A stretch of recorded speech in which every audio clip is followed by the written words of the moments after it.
Datuk Pengerusi, izinkan saya memulakan perbahasan saya dengan isu subuhan polis di jalan-jalan raya, kelab-kelab malam, karaoke dan lain untuk mengawal pelacuran di negara ini.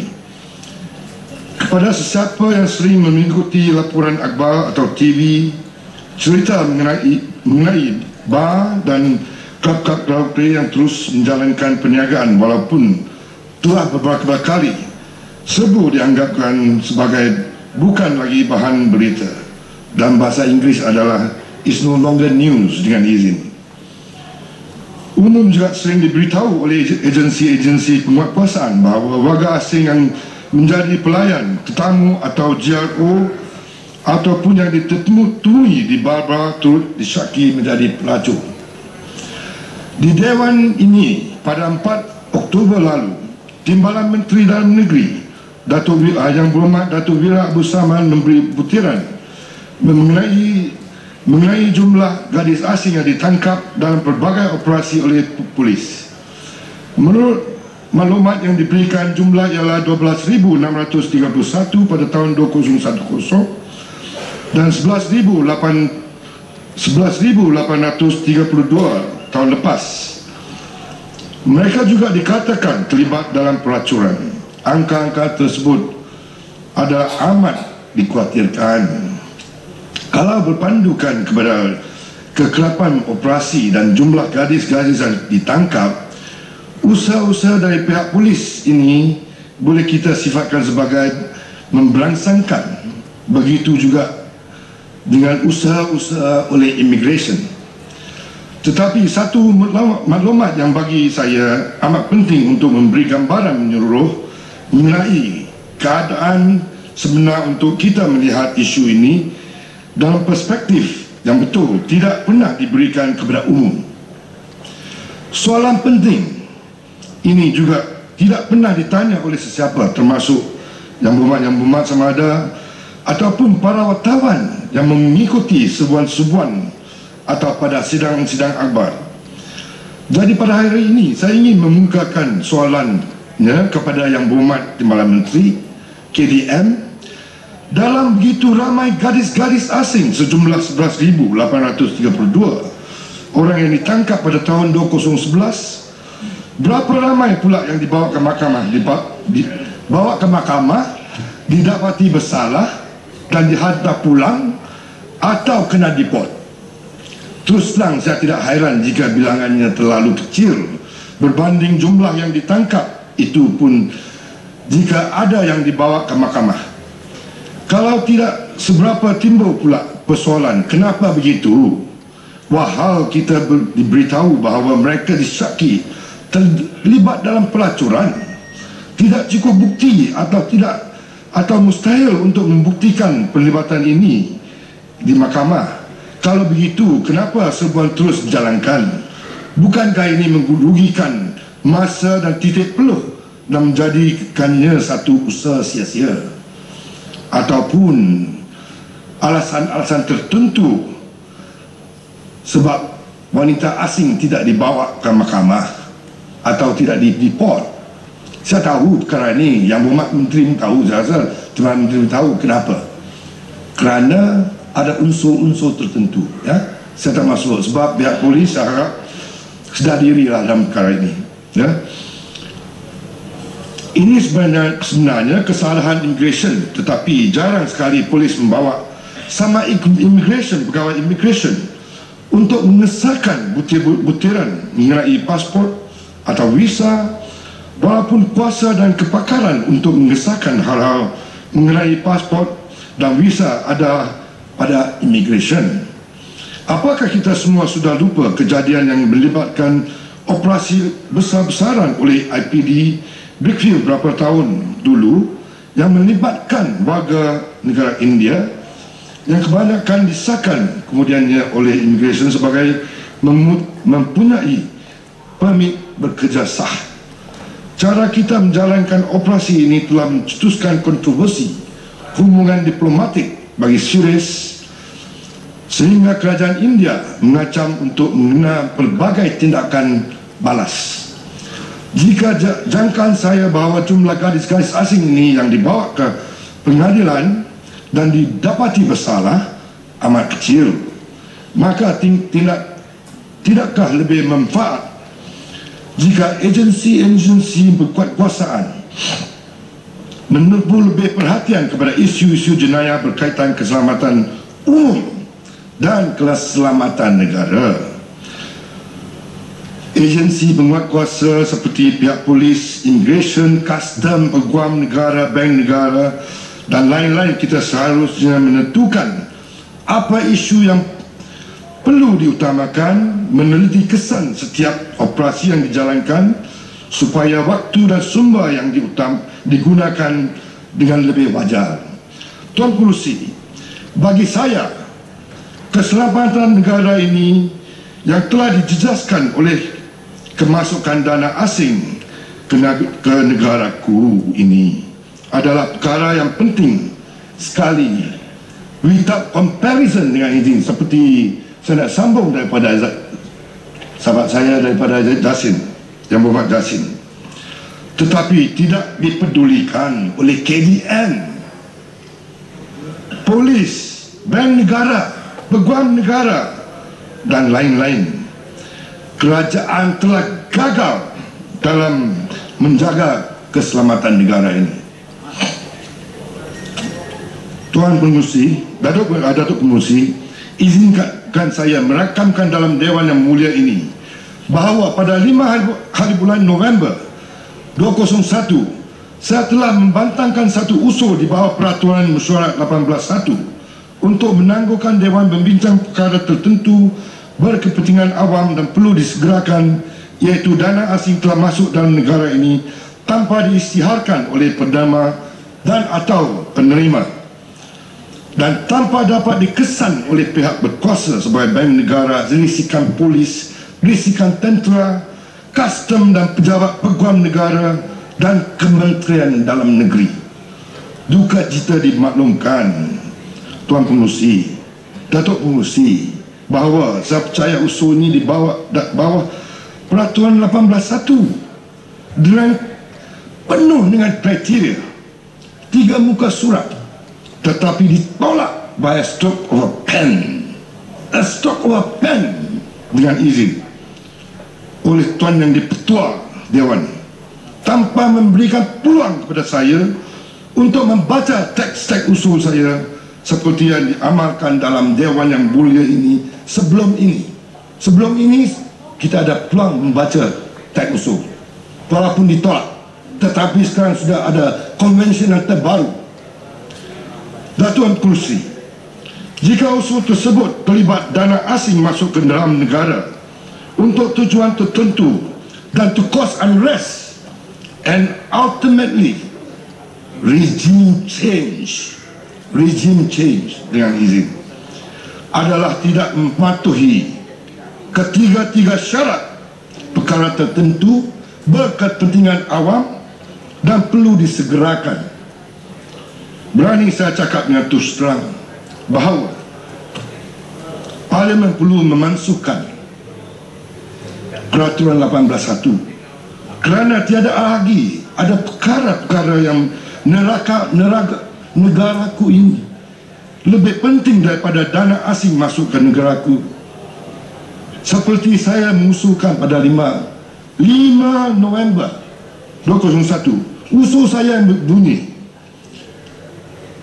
Tuan Wicu Kyo Mangsa Maju mohon mencadang bahawa mesyuarat ini perlu ditangguhkan bagi membolehkan Dewan ini membincangkan kemasukan wang dana yang tidak diisytiharkan dan tidak berkesan oleh pihak berkuasa berjumlah jutaan ringgit yang telah berjalan secara sulit menjangkau tempoh berapa tahun, yang kemudiannya disalurkan kepada antara lain syarikat Suara Inisiatif Sdn Bhd, yang kemudiannya mengagihkan secara rahsia kepada Suara, sebuah badan yang tidak berdaftar, dan juga Malaysia Kini, sebuah portal berita yang mencadang-cadangkan bahawa ianya bebas dan lain-lain entiti. Apa yang dilakukan ini sesuatu yang memudaratkan usaha-usaha murni membina sebuah negara antar berbangsa secara tertib yang didukung oleh suara rakyat majoriti dapat menjejaskan fabrik sosial sebuah negara makmur yang muda, di mana keharmonian kaum perlu sentiasa diutamakan. Where is the direction of this parliament? To nowhere dengan izin Datuk Pengerusi. Usul yang begini boleh ditolak dengan by stroke of pen. I'm ashamed. Datuk Pengerusi, I'm ashamed to be a member of this house. Perlu dijelaskan bahawa saya mengalu-alukan apa jua bantuan kewangan dari mana-mana negara, termasuk National Endowment for Democracy (NED) dari USA, dan atau dermawan asing termasuk George Soros atas nama Open Society Foundations, dan atau sesiapa yang berfikiran sama kepada mana-mana pertubuhan dan negaraku ini, selagi ia adalah sebagai usaha-usaha membantu pembinaan negara, nation building, secara teratur, berpandukan undang-undang dan prihatin terhadap kemakmuran rakyat dan kestabilan pentadbiran negaraku ini. Datuk Pengerusi, rakyat Malaysia yang setia dan cintakan keamanan harus menentang sebarang penyaluran dana asing kepada mana-mana pertubuhan, sama ada berdaftar atau tidak, dimaktub atau tidak, atau mana-mana parti politik berdaftar, kecuali sumbangan dana asing itu diisytiharkan oleh penerima dan penerima yang juga menyatakan kepada umum tujuan bantuan sumbangannya. Ini adalah bersesuaian dengan prinsip pertanggungjawaban, accountability, dan ketulusan, transparansi yang telah diheboh-hebohkan kepada rakyat oleh pihak tertentu, lebih lagi sejak pilihan raya umum ke-12 4 tahun lalu. Masalah ini pengisytiharan ini isu yang penting, minta 5 minit lagi ya. Pengisytiharan terbuka mengenai tujuan sumbangan juga adalah membantu rakyat membuat penilaian dan kesimpulan sendiri bila si penerima mengambil pendirian yang berkait dengan politik dan pentadbiran negaraku ini. Sebagai ahli yang mulia ini, saya tidak mahu prinsip pertanggungjawaban dan ketulusan hanya disebut untuk menjidak pendengaran rakyat, wahal pertubuhan-pertubuhan yang dibantu oleh pihak asing tersebut menari kepada rentak tabla pilihan mereka. Sebagai wakil rakyat Malaysia yang setia serta cinta keamanan, saya bertanggungjawab bagi memastikan bahawa dana asing yang disalurkan ke Malaysia hendaklah bermatlamat untuk satu tujuan sahaja, untuk pembinaan negaraku ini berpandukan prinsip demokrasi kehendak majoriti rakyat. Yang penting, Datuk Pengerusi, kita telah sumpah di dalam Dewan ini semasa kita jadi ahli parlimen. Ya, kita menunaikan dan bertanggungjawab kita sebaik mungkin, dan kita mengaku akan tak setia kepada negara Malaysia serta memelihara dan mempertahankan perlambagaannya. Dari sesuai dengan sumpah ini, saya tidak rela menyaksikan Malaysia menjadi alat kepada tycoon atau kuasa asing yang juga tidak mahu melihatkan negaraku ini mengalami nasib yang sama seperti negara-negara Arab Spring yang hari ini didukung oleh beberapa kuasa asing sebagai telah bergerak maju berapa tapak, walaupun sebenarnya syarat dengan masalah. Dari fenomena Arab Spring terdapat contoh Mesir, Tunisia, Libya dan Syria, di mana dana daripada National Endowment for Democracy terlibat semuanya, bermula dengan kempen yang kononnya untuk demokrasi, kebebasan, pertanggungjawaban dan ketulusan. Tuan Pengerusi, Datuk Pengerusi, adakah Malaysia perlu pengalaman ala Arab Spring untuk berubah dan lebih terbuka? Jawapannya tidak, kerana negaraku ini perlukan ia berubah tertib dan berevolusi.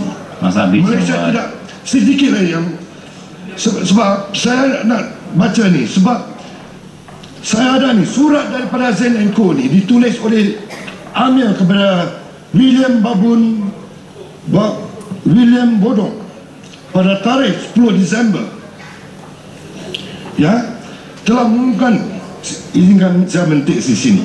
Zen & Co ni surat saya ada, bukan surat daripada Swaram, daripada Zen & Co. In Malaysia, Swaram is registered as Swara Initiative under Companies Act of Malaysia. Ini sudah nonsense, is a nonsense. Ini telah menilukan. Ini cuma nak itu apa, satu bersekongkol dengan pihak-pihak asing, dengan pihak-pihak tertentu untuk memberi local standard kepada sebuah pertubuhan yang tidak berdaftar. A non-entity cannot be registered to anybody, any company, any registered body. I'm sorry, dengan izin. Ya, habiskan ya, Wan. Sikit lagi ini dan izinkan saya memetik berapa peringkat daripada di dalam satu dokumen rahsia bernama TC 18-01 Special Forces Unconventional Warfare dari Headquarters Department of the Army USA yang bertarikh 30 November 2010. Ni dokumen. Di sini, destruction notice, destroyed by any method that will prevent disclosure of content of reconstructions of the document. This is serious. Ya, top of the chapter 1. Saya nak memetik di sini. Word for word. There is another overview. There is another type of warfare, new in its intensity, Asian in origin, war of guerrillas, supervised, subversive, insurgent, assassin, war by ambush instead of by combat, by infiltration instead of aggression.